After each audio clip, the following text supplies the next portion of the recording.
আসসালামু আলাইকুম। এসো সহজে রান্না শিখির পক্ষ থেকে আমি রেজিন আহমেদ সকলকে শুভেচ্ছা ও স্বাগত জানিয়ে শুরু করছি ডিমের পুডিং। এটা জনপ্রিয়, সকলেই পারে। এই পুডিং তৈরি করা সকলেই জানেন, সকলেই পারেন। তারপরও আমি ভাবলাম আমি কীভাবে করি প্রেসার কুকারে, সেটা আপনাদের মাঝে শেয়ার করি। তো চলুন আমি প্রেসার কুকারে রান্না করে দেখাই। পুডিং বানানোর জন্য আমি একটি পাত্রে 1 লিটার তরল দুধ নিয়েছি। এই তরল দুধকে আমি জাল দিয়ে 1/2 লিটার বানাবো। তো জালটা ধরিয়ে দিলাম। এখন এটাকে জাল দিয়ে 1/2 লিটার বানাবো। দুধ আমার জ্বালানো 1/2 লিটার হয়ে গেছে। এই দুধকে জ্বালিয়ে আমি 1/2 লিটার তৈরি করে ফেলছি। দুধটা অনেক গাঢ় হয়েছে। এবার আমি এই দুধটাকে ঠান্ডা করব। যে পাত্রে আমি পুডিং তৈরি করব সেই পাত্রে 2 টেবিল চামচের মতো তেল দিয়ে 1/4 কাপ চিনি দিয়েছি। এখন আমার এটা ক্যারামেল তৈরি হচ্ছে। তো ঘুরিয়ে দিব, আস্তে আস্তে ক্যারামেল তৈরি হবে। আমার ক্যারামেল তৈরি হয়ে গেছে। আমি এবার চুলাটা অফ করে দিব। এটাকে এখন ঘুরিয়ে ঠান্ডা করে দিব। হয়ে গেছে আমার ক্যারামেল তৈরি। 1 কেজি দুধের জন্য আমি 6টি ডিম নিলাম। এখন আমি ডিমগুলোকে বিটার করব।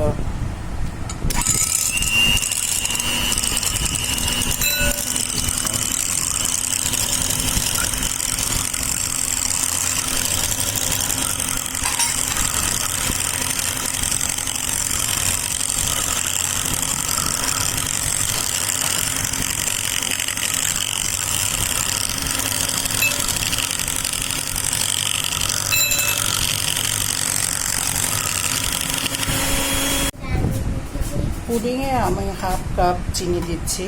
1/2 কাপ চিনি দিলাম এবং ফ্লেভারের জন্য 6টা এলাচ থেতো করে আমি দিচ্ছি। এখন এগুলোকে আবার বিট করব।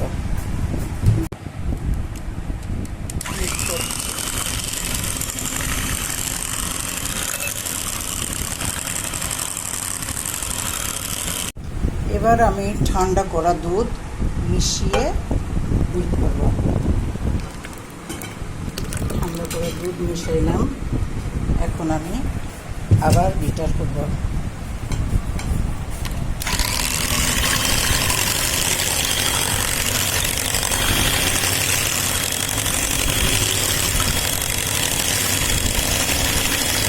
এখন এটাকে সেঁকে নিব।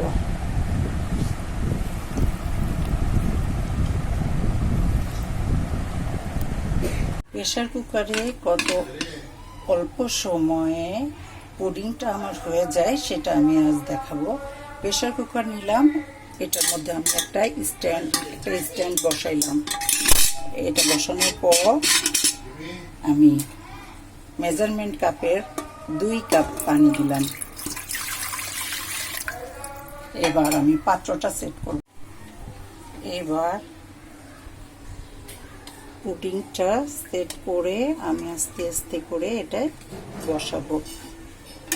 বসিয়ে দিলাম। এরপর ঢাকনা আটকে দেব। ঢাকনাটা আটকে দিয়েছি। এবার হাই হিটে আমি এটাকে মাত্র 4টা হুইসেল হলেই বন্ধ করে দিব। এখন আমার এটা 4টা হুইসেলের অপেক্ষা করি। একটা হুইসেল হলো।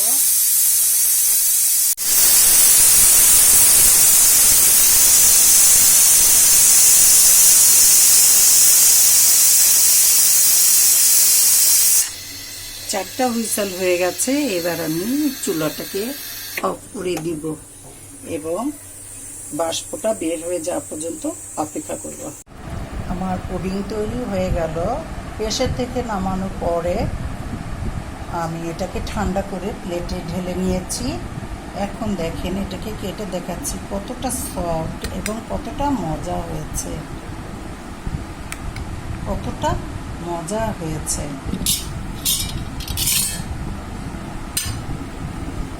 খেতে দুর্দান্ত মজা। দেখেছেন কতটা মজার হয়েছে, সব পাশে খুব মজার হয়েছে। এতক্ষণ আপনারা আমার পুডিং বানানো দেখলেন, দেখেন কতটা সফট, কতটা মজার।